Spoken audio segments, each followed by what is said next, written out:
આજે પ્રેષિત અને શુભ સંદેશકાર યોહાનનું પર્વ. આ યોહાન પોતે લખેલા શુભ સંદેશમાં પોતાની ઓળખ ઈસુના વહાલા શિષ્ય તરીકે આપે છે. એમને ઈસુના મૃત્યુ અને દફન પછી પાસ્કા પર્વ પૂરો થયો છે ત્યારે એક આઘાતજનક સમાચાર મળે છે. ઈસુનો મૃતદેહ કબરમાં નથી એટલે દોડે છે. વહેલી સવારમાં એમની સાથે વડીલ પિતર પણ છે. વડીલ પિતર કરતાં આગળ દોડી જાય છે, પણ કબરમાં પહેલાં પ્રવેશતા નથી.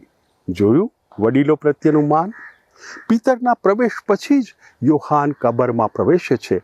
મૃતદેહ દેખાતો નથી. એમના ચર્મચક્ષુ મૃતદેહ જોતા નથી. અંતરચક્ષુ પુનરુત્થાન પામેલા પ્રભુને જુએ છે. મારા જીવનમાં હું પ્રભુનો નકશો, પ્રભુની યોજના જોઈ શકું છું.